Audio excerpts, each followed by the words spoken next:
Welcome, everyone. We'll be starting in just a moment.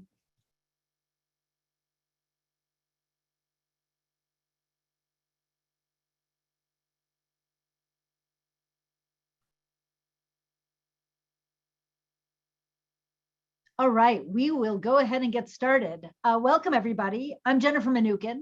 I have the good luck of being dean here at UCLA School of Law, and I want to thank you very much for joining us today. Before we begin, I'd like to acknowledge that UCLA School of Law sits on the traditional, ancestral, and unceded territories of the Gabrielino Tongva peoples. As members of a land-grant institution, we at UCLA pay our respects to the ancestors, elders, and relatives, past, present, and emerging.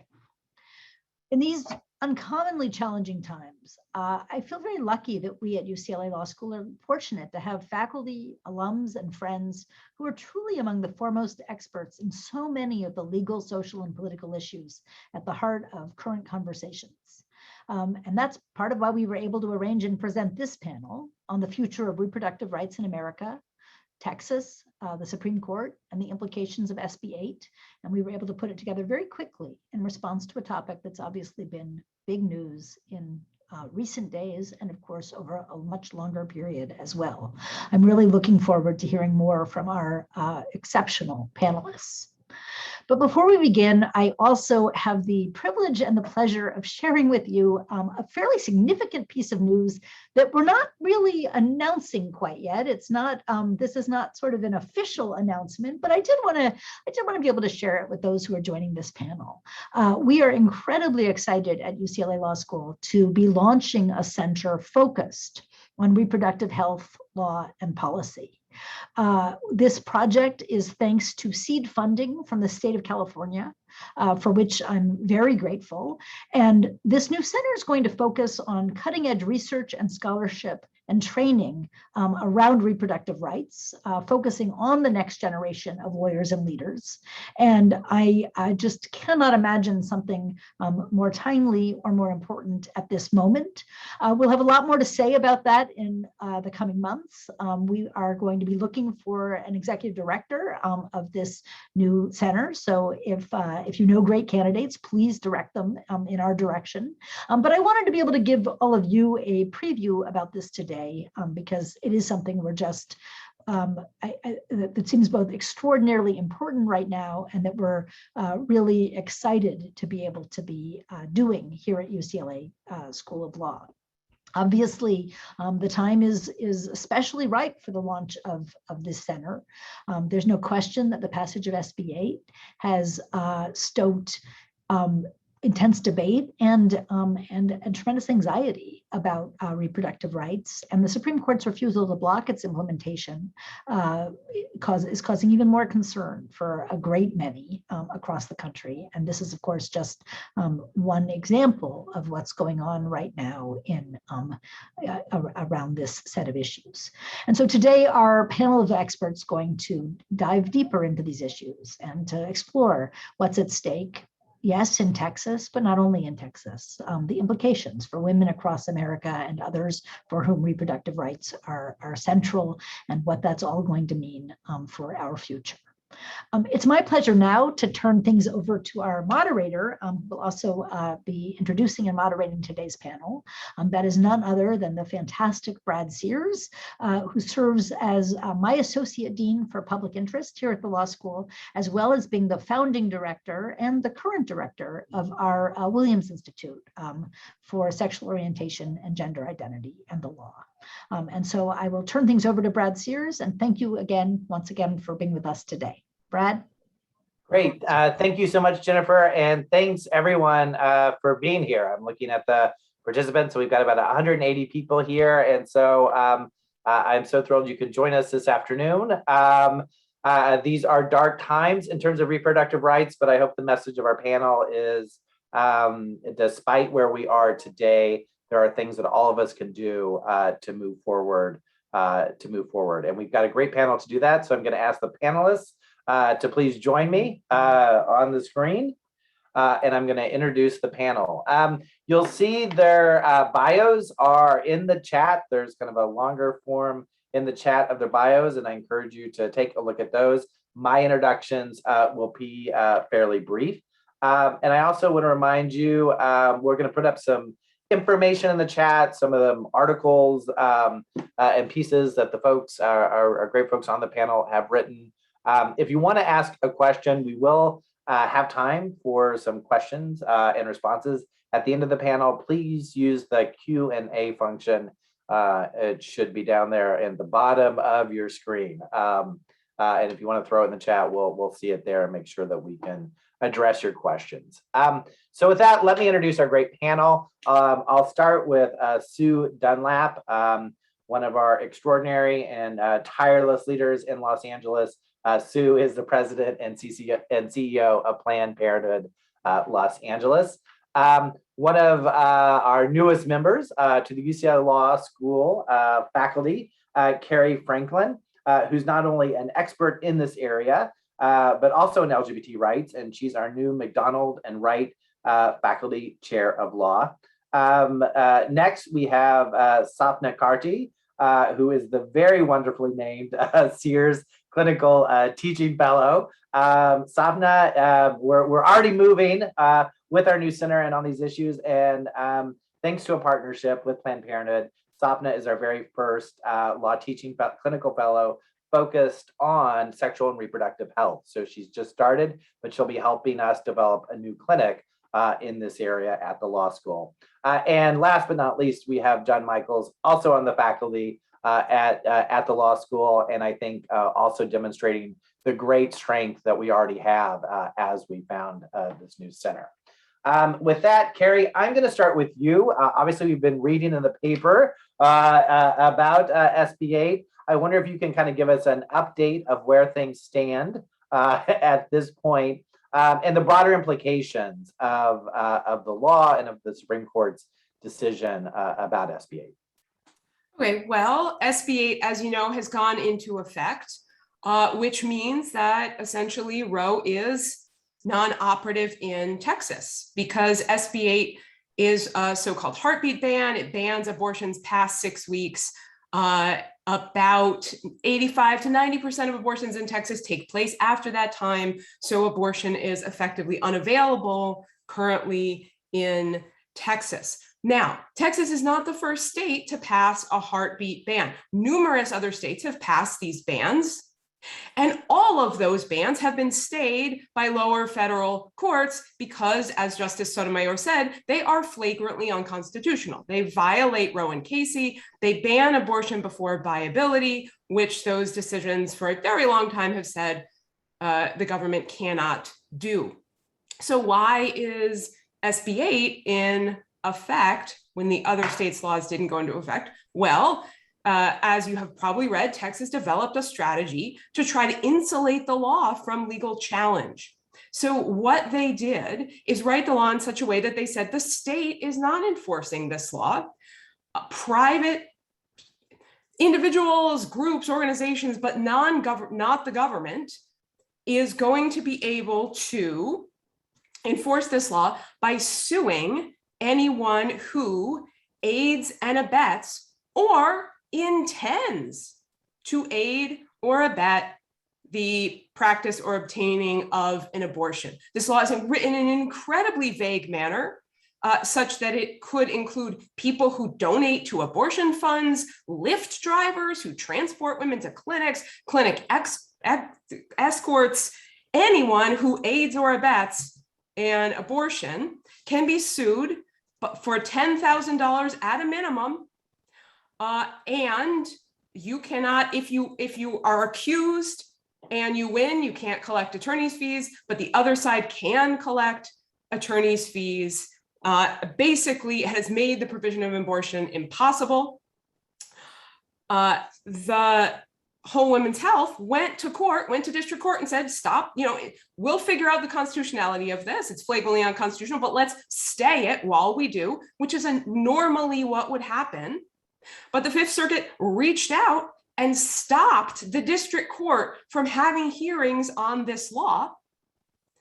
And so the clinic appealed to the Supreme Court and said, please step in. We need you to stay the law while we figure out whether it's constitutional and who the proper people to bring suits are. And as you know, the Supreme Court allowed it to go into effect. Now, the court said in a very short couple sentence statement that the plaintiffs had not satisfied their burden to show that they had a strong likelihood of success on the merits of winning. And also they expressed uncertainty about whether anyone would enforce this law because the private individual they sued, who was an anti-abortion activist who said he was going to start bringing these suits and he was really excited to do so as soon as this law went into effect. Well, once it went into effect, he signed an affidavit, said, actually, I don't really have any intention to bring the suit. So the Supreme Court says there are confusing procedural issues that make it improper for us to intervene, and we don't know what the effects are going to be. I wanted to say two things. One, the idea that procedural irregularities make it impossible to stay a law is flagrantly in conflict with what the court has done in many other cases, including a recent case called Roman Catholic Diocese, where the church asked the court to stay a New York law that prohibited large gatherings during COVID. But by the time the church got to court, the law was no longer in effect. It had eased. So there's a real procedural question about whether there's still a case or controversy, whether they're standing. No, the Supreme Court rides right over that and issues the stay of this law at right before the midnight deadline when it's supposed to go into effect. And the idea that we don't know whether this law is going to be enforced or having any effect is mind-boggling, given that the Supreme Court issued its ruling after the law had gone into effect and already started closing clinics and preventing people from getting abortions. The final thing I want to say about this that I think it's worth calling attention to is it is unbelievable that Roe has been eviscerated on what's called the shadow docket. Everyone of any political persuasion should be concerned about this. Normally, the court has a merits docket, 60, 70 cases a year. We have full briefing. We have oral argument. We have an opinion where the court gives reasons and the justices sign their names. And there's transparency and there's some accountability. Shadow docket is everything that doesn't take place on the merits docket. It was supposed to be for minor procedural things, and that's what happened until very recently, when the court has suddenly started issuing major constitutional and other legal rulings in the dead of night with a couple of sentences, often unsigned, with no reasoning. It is an unbelievable abuse of power. There is no accountability. There is no rule of law or consistency.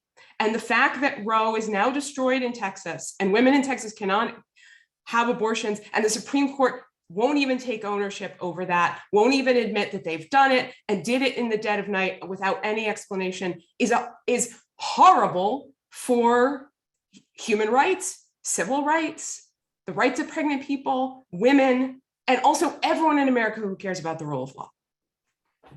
Great. Thank you, Carrie. Thank you, Carrie. So there are a few questions in the chat already. Some more people have joined us, so welcome. We have the speaker bios in the chat, and you can ask questions, I'm sorry, in the question and answer. And Carrie, I want you to look at the first question in there from David. I'm going to go to John because the second question is about this kind of workaround that Texas has done about this kind of vigilantism, which you called out last week in an op-ed in the New York Times. And so I wonder if you can tell us more about how this isn't just an abortion-only workaround, but how this is being used in other areas. And then, Carrie, we're going to come back to you to see, is it really true that the state isn't going to be involved, even though there is this citizen enforcement? But let's go to you, John, first. Great, thanks, Brad.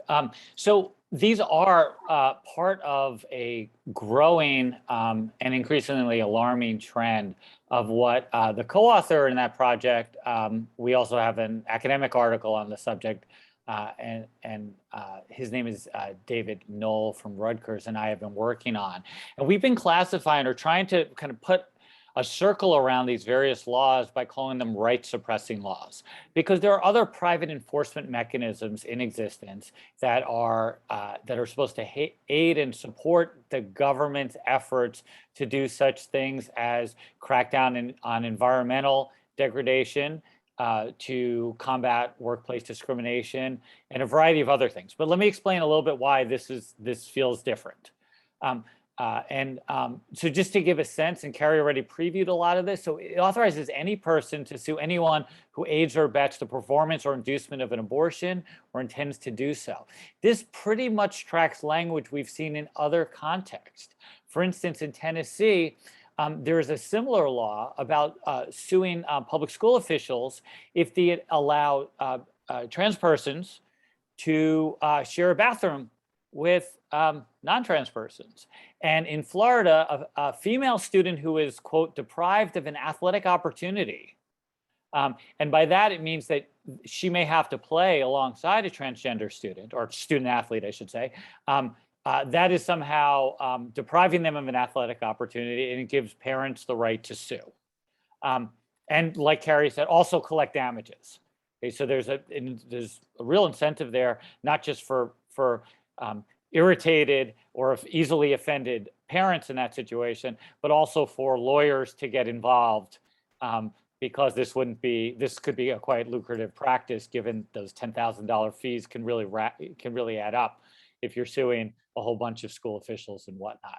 And then we're seeing it also emerging in areas of kind of classroom content, and suing either teachers or officials for either the laws explicitly state or allude to things essentially that kind of have been fallen under the rubric of critical race studies. So whether it's introducing language that speaks about historical discrimination or on race or gender components, or even provides a venue for speakers to do the same, opens up a slew of officials, including teachers, for personal financial liability. So how do we kind of make sense of these, or how are we trying to make sense of these? Because these are coming at us fast and furious. And by the way, since the Supreme Court essentially gave the thumbs up to Texas, there have been 6 states that have moved to essentially implement copycat laws. And that is North Dakota, South Dakota, Mississippi, Indiana, Arkansas, and Florida. Okay, so it's hard to ever say, well, it's just Texas, given how big Texas is. But it's also, even if you want to kind of put some kind of like little box around Texas and say it's only Texas for the immediate moment, but not necessarily going forward. Okay, so David Noll and I have, when we've been talking about this, we're like, what's going on here? And we think there are 3 major problems. Besides the ones, just to be clear, besides the ones that Carrie has already underscored. Okay, first of all, what we're calling it gaslights rights discourse. Okay, so historically, rights have been located in those who've suffered injuries. And that's how the older sets of private enforcement regimes work. Okay, so you are an industry, or a firm in an industry, and you pollute. And so the neighborhood suffers, and the neighborhood kids develop asthma, people develop cancer over periods of time. Their property smells. All these things are, whether they're health issues, whether they're property nuisances, there are injuries. There are injuries that are really tangible. And you can bring suit to enforce that, to eventually support the government, because the government's eyes can't be everywhere at the same time. Okay. Same thing, if you're discriminated at work, you're the one who bears the injury. You're the one who is emotionally traumatized. You're the one whose career is stalled as a result.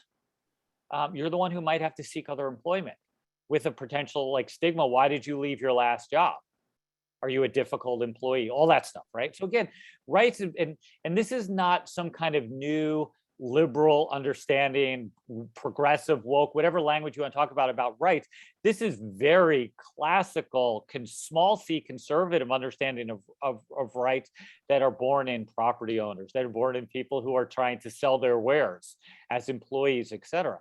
And now we flip the discourse, and the right belongs to those who are so easily irked and aggrieved by others following through with their often constitutionally protected rights and projects.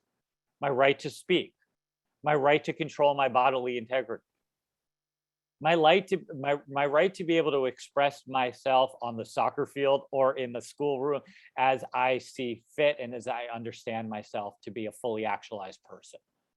And there's some often random person who is aggrieved by this, who's irked by it. And this, again, this is not new thinking. This is, I'm sure the right-wing media could say this is brand new. But this is the kind of gaslighting of our society. It's the same gaslighting of our society that allows people to go into a privately owned business and be upset that the private owner wants to establish some ground rules about how they engage in commerce there, whether they wear a mask, whether they whether they keep their hands off their employees, et cetera, et cetera. So this whole notion that those who yell the loudest, who have the quickest trigger to being offended are the real rights bearers, to me, is a deeply problematic way. And this instantiates it in the law. So it's taking it out of like the Target checkout line and bringing it into the courtroom. The financing of it is huge. We can't underestimate the importance of the financing of this, because this makes it not just a couple of people who are annoyed and having trouble to find a lawyer to kind of support or indulge that irritation. But now there's a financial stream, and a quite lucrative one, for going after folks. Okay, so that to me is a second issue. It's basically the state subsidizing a grievance bar, a legal community that is going to be looking to do gotchas for, as Carrie said, Lyft drivers. And maybe the Lyft drivers say, well, I don't know where you're going, or I don't pay attention to this stuff, I just get an address. But there are a lot of, especially in community health context, there are bus drivers, there are volunteers, Carrie talked about escorts. There are a lot of people who are implicated here that aren't just the OBGYNs. There's a whole chain of people who may not have the legal support. And by the way, the hassle to fend these lawsuits off, assuming they go forward. Okay, and the third is, I think this is kind of a bookend or a complement to the larger strategy of a political party that has basically defined itself in terms of an us versus them mentality, and bunkering down that there is a core community, and they're threatened and aggrieved on all fronts. Again, in the classroom, in the bathrooms, because someone somewhere might be going to get an abortion or even counseling for an abortion, right? And where is it going to be next? Are we going to have voting rights? Are we going to have private enforcement to make sure that you're voting at the right place? Are we going to have private enforcement of the immigration laws? First of all, this obviously is going to create at least the risk of violence, if not actual violence. It's creating a surveillance culture of policing those who, in most cases, are the most vulnerable in society. These are not accidents.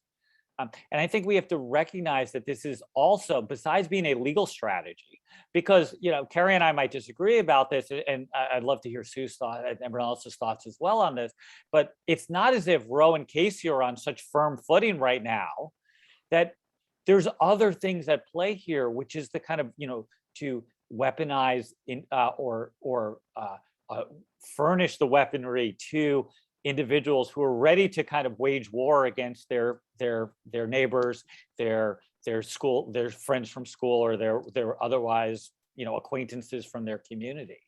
And John, sorry. Yeah, John, I'm gonna hold you there. And there was Lori asked a specific question in the chat about the states that are initiating kind of copycat laws. So maybe you can answer that in the chat, and I'll come back to you and Carrie with some of the follow-up legal questions after we hear from Sue and Sabna. So John's mentioning this is already happening in Texas. This isn't the beginning of the erosion of access to abortion in these states. Sue, I wonder if you can tell us what is the impact on the ground that you're seeing already? Yeah, and I want to add to sort of the idea that this is being actualized in states, but also for us to think about municipalities, so that it's not just states that are moving forward with these types of laws. And in terms of what we're seeing on the ground, I was so I've been trying to figure out rather desperately how to answer this question in a way that sort of points to the breadth of consequences. And I'll just point in the direction of a few things that I haven't heard mentioned much. One, many of us who've been doing this work for a long time have long talked about doctors, OBGYNs, providers of the future. Are there enough of them today? Will there be enough of them tomorrow? I want you to imagine and believe now that in medical schools and all of these places that residents cannot be trained on abortion procedures. So we're not only thinking about what's happening right now in this moment, but we're impacting providers into the future. I want you to think about women, people who get pregnant, families who get insurance in Texas or any of these states. What does it mean now to sort of think about how do you take care of your employees? Or how do you think about being an employer in this context? We saw multiple, from my perspective, not enough, but multiple employers stepping up and say, I'll make sure my employees have access to abortion. Okay, how are you going to do that and still protect privacy? Like if I work for someone in Texas, do I have to call someone and say, hey, I need an abortion. Can I get access to a special fund? By virtue of having had an insurance company, I had some privacy protections. Now what do I have, even in the best of situations when everybody's trying to help each other? Do I still have to call someone up and say, I don't want to call my boss and say I need an abortion? So there's that. And then before we start talking about people who actually get pregnant, let's also think about, John, you pointed us in the direction of Uber drivers, bus drivers, Lyft drivers, but let's think about the employees in another way, which is that this is your income. If I work at Planned Parenthood or if I work at Whole Women's Health, and let's say I'm a nurse practitioner and I don't actually have a lot to do with the abortion practice, 90% of my job, if not a lot more of it's about birth control, sexual health, sex education. Is this a safe place for me to work? Is it safe from the perspective of needing the economic stability to take care of my family in the context of a global pandemic where I'm already worried about all the things? In addition to now, is it a safe place to work? Is it a place where I want to sort of hang my hat as I think about my future? Is it a place where I'm not going to be targeted and maligned as I walk in the door by protesters or others? Am I going to have my own personal lawsuits? I mean, all the things, right? Let's also think about like, how does, to provide healthcare, you have to have insurance, malpractice insurance. How does malpractice insurance sort of play into this conversation? We've long looked at multiple ways that, I hate to call it this, but anti-choice activists have tried to stop abortion access.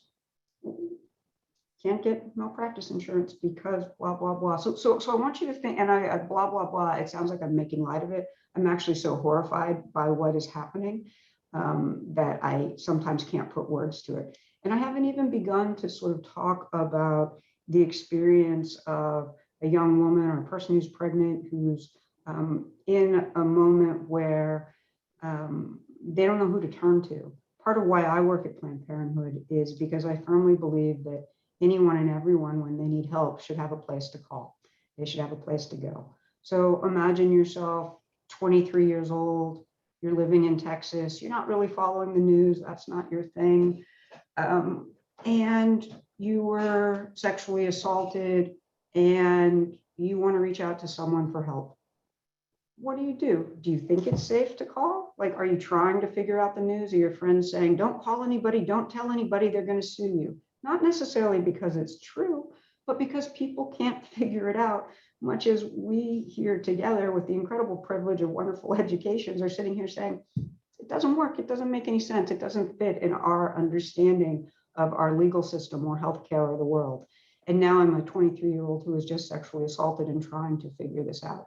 And I don't want to make up stories. I'm telling you sort of very real stories here. One of the things that we've already seen happen in Texas is that there are people who, in this scenario that I just described, who are experiencing sexual assault or are having unprotected sex, and they don't yet know that they're pregnant, but they're so afraid that they might need an abortion before 6 weeks that they're calling, trying to reserve a space so that they can say, if I get pregnant, can I have an appointment? I don't know, but is there like a reservation space like you might make if you wanted to go to, a restaurant?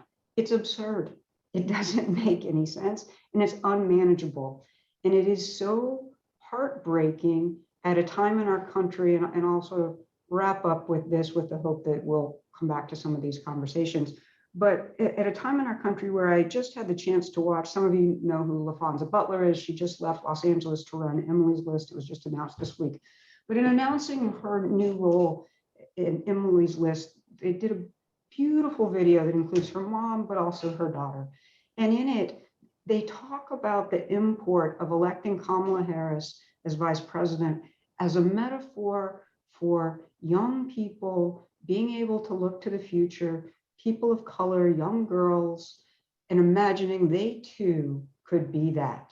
So at the very moment where we're finding hope and inspiration and thinking, yeah, there's half a chance in hell that I too could succeed and thrive in this world, we're getting the same message that, but if you get pregnant or have sex or whatever this thing is, we're going to send vigilantes for you. You're going to be terrorized, literally. And we're going to step outside of what we all understand as the rule of law or the foundations of democracy to terrorize and traumatize you around your pregnancy. I don't know what to do with those inconsistencies.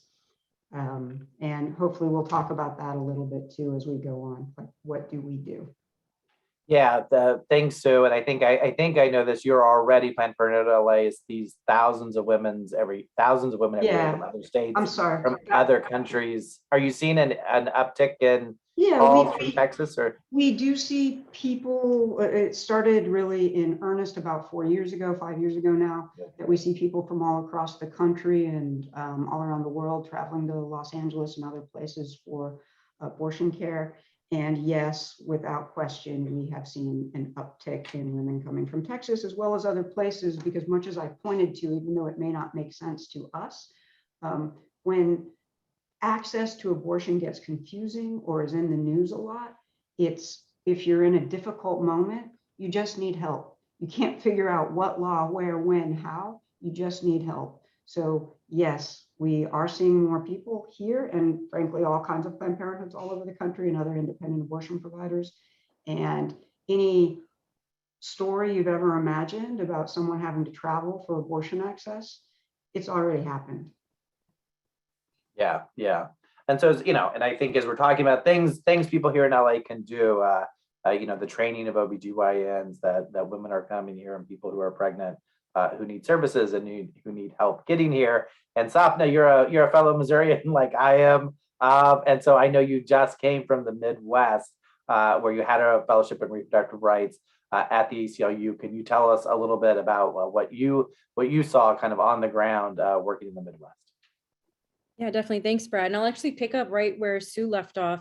In Illinois, it's considered a safe haven state, much like California. So we would see people coming in from Missouri, from Indiana, and now even from Texas, come to different parts of Illinois just to access reproductive health care. And this would be a range. It's not always just abortion care. It is also making sure they can get the contraception that they need and get the coverage that they need. So it's a very different landscape in some ways when you just cross over from different states. So I'm talking about how Illinois is a safe haven. They passed the Reproductive Health Act in 2019, which did something really huge because it recognized that everyone has a fundamental right to reproductive health, which was really unique. It's something that we haven't seen in other states. And I think it really helped show that, this legislature, this government recognizes that this healthcare is something everyone should have access to. Reproductive healthcare is no different. And by recognizing that right, they were also cementing that means that you get insurance coverage. You don't lose out on insurance protections for abortion care if you're going to get prenatal, pregnancy, postpartum coverage by your insurance company. So That's kind of what we're seeing in Illinois. They have a really robust system to provide reproductive health care. It has its flaws. I can talk about that in a minute if we have time to talk about the parental notification of abortion law that Illinois still has on the books, which is quite problematic. But overall, it's a much healthier environment for you to be able to talk about abortion and know that you can get the care you need throughout the state. If you just go a little bit south and you end up in Missouri, things are very, very different. Missourians are no stranger to abortion bans and restrictions. We had an 8-week ban actually pass the legislature in 2019. The only reason it hasn't been in effect is because it's being argued in court right now. So it's sitting in the 8th Circuit. We might even know as early as next week whether or not that law is all of a sudden going to be in effect, because it's currently being litigated. And while it doesn't go quite as far as Texas by creating the system of vigilantes, it does have a heartbeat ban, and in some ways, because it's an 8-week ban on abortion. And that's in addition to our existing 72-hour waiting period. So if right now, if you were living in Missouri, if you wanted to access abortion care, even though the state allows abortions for up to 22 weeks after your last day of your period, you still have to wait 72 hours between first visiting a clinic and then actually getting the care that you need. So think about how that plays out. That means that someone would need to make sure that they get to a clinic twice, that they figure out childcare twice, they figure out transportation twice, they get off work twice. And then think about all the fees that might be associated with getting the bus or getting a Lyft, getting an Uber, getting to the abortion clinic, figuring out how to take care of yourself after you go through the protesters that might be outside of the clinic, the one lone clinic in Missouri, to be able to get the care you need, to get your options counseling, go home, sit with that for 72 hours, only to come back again to actually get the care that you need. This means that we've been battling these restrictions for a while. It is only going to potentially get worse, because even though Missouri is not one of the 6 states that has introduced a copycat piece of legislation right now, we've already heard from our Republican legislators that they're promising to do that once the legislator is in session. One of our Republican legislators actually quoted, I'm going to quote them because the statement was so jarring to hear, that they will do everything we have in power to try to eliminate abortion in Missouri, and not just eliminate it, but make it unthinkable. That's the fear that they are trying to put in place. And that's something that Missourians have to live with. So advocates on the ground are doing what they've had to do for years, which is making sure that people get access to resources, they get access to information about what the current state of the legislation is in Missouri, and then where they can go to access this care, and then go the extra step of providing them access to that care, giving them the funds that they need to get transportation, putting together those transportation resources, giving them funds to be able to afford the healthcare that they need in a different state. And at the same time, working and mobilizing more and more people on the ground to actively not only challenge these restrictions, but potentially put together bills that will help protect reproductive health. So that's kind of the landscape. I'm sure we're going to see more legislation come out of Missouri, but we're just waiting until the 8th Circuit rules on what we've already had passed in 2019. But the next level is definitely to take that similar private party approach so that the state can't be held liable. I'll talk more about Illinois, hopefully, if we have time, a little bit later. Okay, thank you. Thank you. And I'm gonna keep us right moving and go back to Carrie. And Carrie, I'm gonna ask you. The Supreme Court's not done this year with considering cases on abortion. So I want you to talk about Dobbs, and I'm gonna kind of pull in a couple of the questions, because I feel like JD is really asking, what is the Supreme Court's move, if any, what's left after here, and I think you'll probably cover that when talking about Dobbs. I think there's a question that Ed's asking about, was a Rome a mistake in the beginning? Like, we've gotten here, 40 years later, from the beginning, quoting Sandra Day O'Connor, should the Supreme Court just have never granted it? But just kind of what's going to happen with Dobbs, and I think that this takes care of the anonymous question too. Kind of what's up next to the Supreme Court? What can they do, or what might they do about Texas, if anything? And I guess does the collapse of Roe at this moment mean that it never should have been decided in the first place? I have 3 minutes for that. Yeah. Okay. Yeah. I will just say, I saw a lot of questions in the chat about the Texas, what's going on in Texas. I'm going to try to just say a minute about that. Okay, yeah, that's great. Do Dobbs. This is deep into complicated procedural questions, also deeply inflected with politics. So I'll just say to people who are saying, what about Shelley v. Kramer? What about executive? So basically, Texas has attempted to insulate this law from judicial review.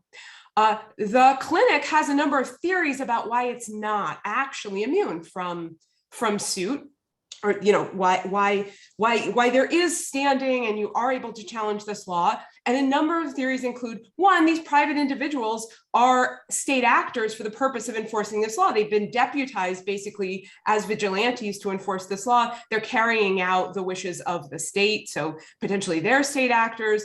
There's a theory under Shelley v. Kramer that the judges who are enforcing these $10,000 judgments thereby become enforcers of the law for purposes of suit. The county clerk, the court clerks who are docketing the cases, potentially the executive agency branches, Texas Board of Medical Examiners, Board of Pharmacists, maybe even the Attorney General. If any of these organizations are seeking civil suits against any of these doctors, they're also involved in enforcement. The district court was considering all of this when the Fifth Circuit reached out and stopped them from doing it. And they, in fact, I think they endorsed the Shelley versus Kramer theory. The district court endorsed the Shelley versus Kramer theory.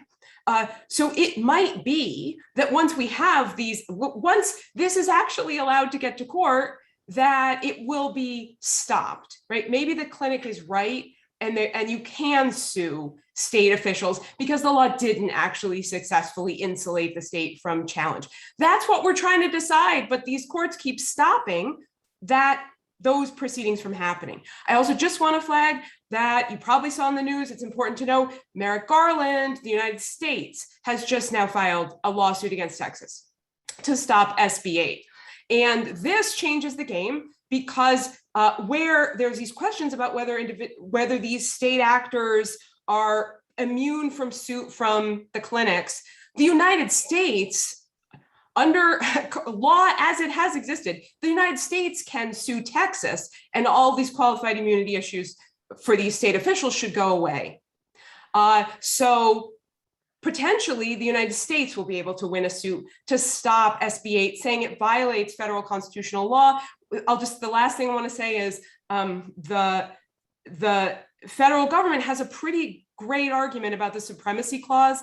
They say there are lots of federal officials in Texas providing abortions that are still allowed under the Hyde Amendment, involving cases of rape and incest, for instance, where the federal government, the Job Corps, the Defense Department Health Program, Office of Refugee Resettlement, Bureau of Prisons, all of these federal officials are in Texas providing aiding and abetting abortions legally under federal law, and state officials are going to try to stop them. That should be a supremacy clause problem under the Constitution. So either the Home Women's Health suit at the state level or the United States suit, eventually these suits will go forward. Presumably we can't stay at all forever.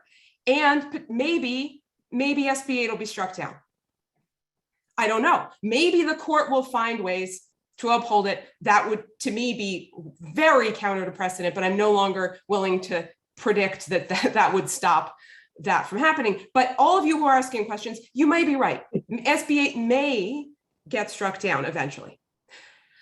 But do not celebrate reproductive rights victory, even if SB8 were to fall, because we have Dobbs docketed now. Oral argument will happen this fall. It will be decided in the spring or summer. Dobbs involves a Mississippi 15-week abortion ban. It is a direct challenge to Roe and Casey because it absolutely prohibits abortions pre-viability. It doesn't have a rape or incest exception. And the court has explicitly taken the question of whether constitutional law actually bars pre-viability abortion bans up. So that's what we're going to be considering in Dobbs. I am not generally in the business of making predictions, but I will say it doesn't look good for reproductive rights supporters. The lower federal courts in this case said, no, in fact, the Fifth Circuit, who was involved in the Mississippi case, said, one of the judges said, I hate abortion. I wish I could get rid of it, but I just can't because federal law, Roe and Casey are on the books and they don't allow this. There was no reason for the court to take this case unless it wanted to change the law, is my guess. I believe that Roe and Casey will be cut back yet again by this law. I do not have any disagreement with John. I think Roe and Casey have been bitten away to nothing almost. I don't think they are nothing. I think it's quite important that they are still on the books, and I think they do some work. So I don't want to just say that Dobbs would be nothing. I think it would be something that would be huge. I think the big question that I would be looking for is, does the court explicitly overrule Roe, or do they just effectively get rid of some of the last protections? And there is an interesting question about, if you are someone who cares about reproductive autonomy, which would be the result that you would want?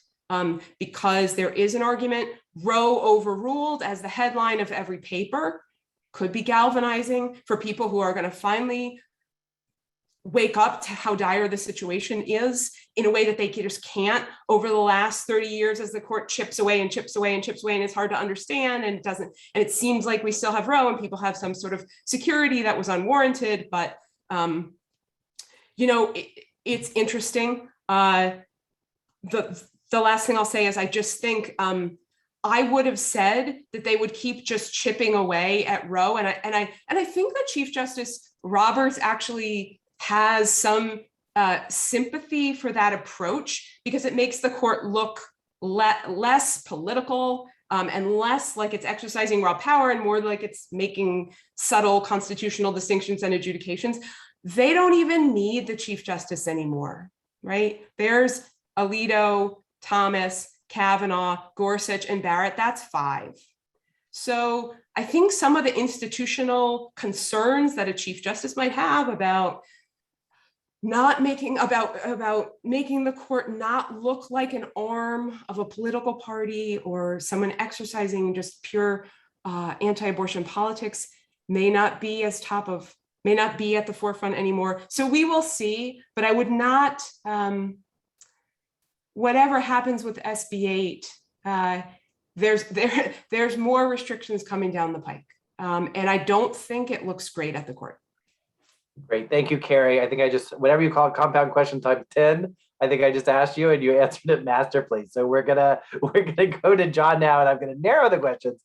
And so John, and we're gonna turn some of the questions in the chat are about so what do we do about this? And I guess the first group of people who can do something about this are the liberal justices who are still on the Supreme Court. And I know you've written about that. So I wonder if you can talk about what they should be doing facing the numbers that Carrie just described. Yeah, so it's not clear how much more one could do than what Justice Sotomayor has done. And I want to be clear that I don't think there really is a liberal bloc. I think there's Justice Sotomayor and then some justices who sometimes side with Justice Sotomayor, but not as consistently or as emphatically. Okay, so it's even, if you want to say it's 6-3 or 5, 1, 2, 1.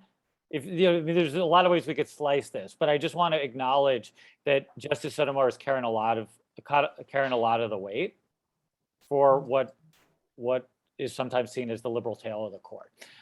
Okay, and what did she do that was powerful? So this is the shadow docket. How much light can you expose on the shadow docket?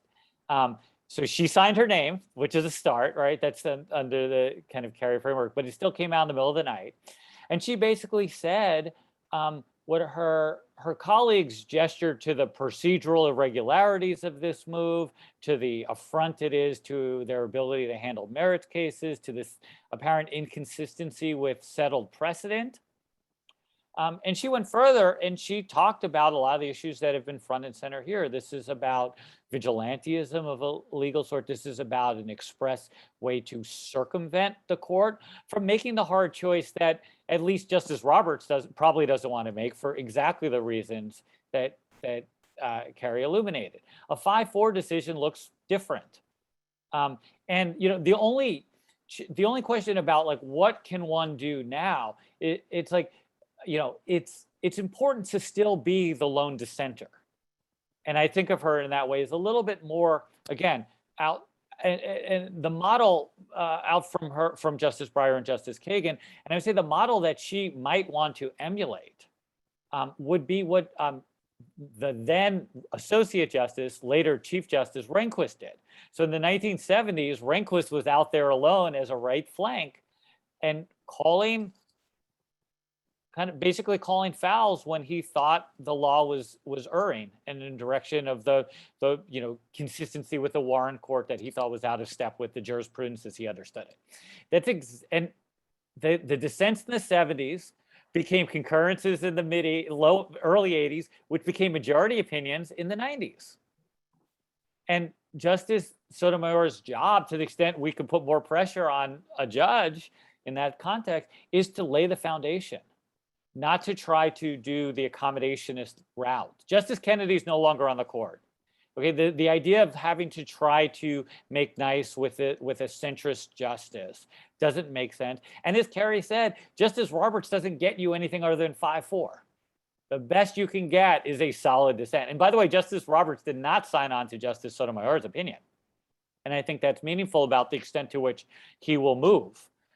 So what I would say, and I'll just be brief about this, is to lay the intellectual foundation for a resurgence at a time where the political winds shift, and that it becomes normal and expected to get justices on the court who are not centrist, but who are willing to call out inappropriate, procedurally unprecedented behavior, and to spell out that this is being done on a core right that is central to so many people in this country. It's a 50-year-old precedent, or it's and it's one of the most meaningful ones. And let me just end with a dour note, a little bit of so Carrie said, a 5-4 decision, Roe overturned, could be kind of the political fallout for that. I guess I'm a little bit, I thought that might have happened with the gun control cases. And I know guns and abortions are not exactly the same thing, but it's a very central issue. And we haven't really seen the kind of groundswell. So I guess I would be worried to bank on that. But that said, I still think Justice Roberts would prefer not to see that headline in the morning paper. And if it were to come, it'd probably be a Saturday morning paper when it happens in the shadows of Friday night decision making. Great, thank you, John. So I'm going to go to you and just have a couple of minutes. Other issues, other movements have faced having the Supreme Court door closed in terms of advancing what they want to do. What are other strategies kind of lawyers and law students can pursue in this moment? Sure, thanks, Brad. I'll try to make this quick. And I'll group my thoughts into 3 main buckets, being policy, education, and funding are the 3 big things I want to talk about. I think an alternate to litigation that I definitely found to be interesting and something that worked when I was in Illinois was policymaking.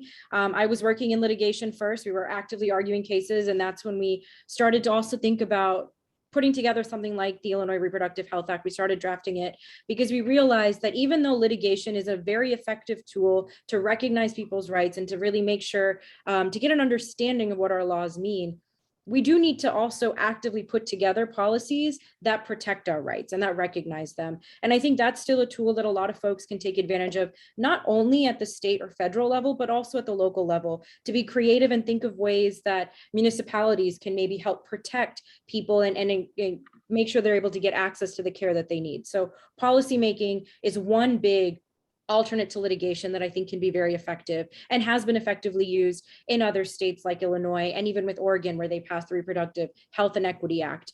And then moving on to education and awareness, I think this is a big piece. Panels like this really emphasize that. And I feel like I learn so much every time I go to them. But then it's taking it the step further and making sure that folks in our communities also know what laws are in place. Like we've discussed today, SB8 has a lot of nuances. There's other legislation around SB8 that also impact abortion care in Texas that you'll see trending on Twitter, but not really discussed heavily. So how can we as advocates bridge that gap and make sure that we're taking this knowledge that we might have, the debates that we have in these forums, and distill them down to a way that everyday people who will need to access this care, who want to know this information, who want to be a part of the movement, how can they also understand it? So I think educating folks on that and educating them on other resources. How can you, as someone living in Texas, someone living in Missouri, living in Florida, access abortion care if you need it?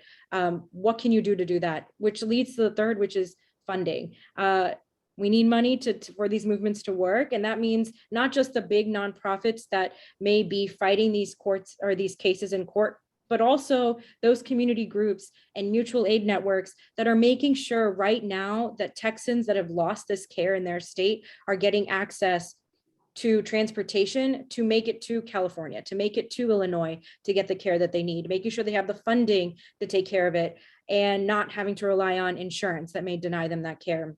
So looking into mutual aid networks, looking into local abortion funds, my email will be shared. I'm happy to connect you with those resources because there's so many, but I think that's really important to make sure that we take a tiered approach to this. While we have lawyers fighting and battling these complex questions in court, there's still work that needs to be done at the ground level. And I know there was one question in the chat about telemedicine and whether mail order abortions can be something that happen. I just want to touch on that real quick because that's definitely something we've seen grow in just the last 5 years. I know when I joined the ACLU in Illinois, we had just started having some of these conversations with folks about how can we make sure that people get access to medication abortions regardless of where they live. And now we're seeing that that is an avenue that more and more people are exploring and more organizations are also exploring. But Texas has the caveat where you can't have a mail ordered abortion there either under SB4, I think is the specific bill. So there's still a way around it. It's just complicated. It requires people to at least hop over outside of Texas to get into a state where they can use an address that is local there that allows the pills to be delivered. But there are lots of organizations that are looking into this. There are more and more health orgs that may do telemedicine otherwise that are now exploring whether they can kind of group in teleabortion into their services. There's also groups that are figuring out if they can place mobile clinics on the borders of Texas to be able to provide folks with the care that they need so they can see a doctor, put in a prescription and get the drugs mailed to them right there. So, Savna, we're running out of time, but I really appreciate that. Sue, we're going to give you the last word. I think Carrie mentioned earlier that a decision overturning Roe outright might be galvanizing for those who believe in reproductive freedom. Roe was definitely galvanizing for the other side, and they've spent decades getting us to this point. What's our long game? What's our long game from getting back from this moment? Well, I'm going to offer you 3 things I'd like you to do now, knowing that there's just a couple minutes left. The first thing, and it's going to feel like it's not enough, and you're right, it's not enough, but nevertheless, there's going to be women's marches all across the country on October 2nd, and it's really important that these are well attended. And I hope that everyone here is able to extend an invitation to their networks October 2nd. All right, the second thing is here in Los Angeles, we have been planning in part because we have the opportunity. So that also means we have the obligation to make sure that we are ready for this moment for at least a decade. So I want you to know, since this is UCLA, and many of you who are listening are part of the Los Angeles community, that here we have a network with hospitals to make sure that when women travel here, that they have access to care, not just from us, but if they have other complications, they can get to hospitals and that's covered, and then there's not a financial burden. We train as many doctors as anyone in the country here in Los Angeles. And we also have a broad network of support systems.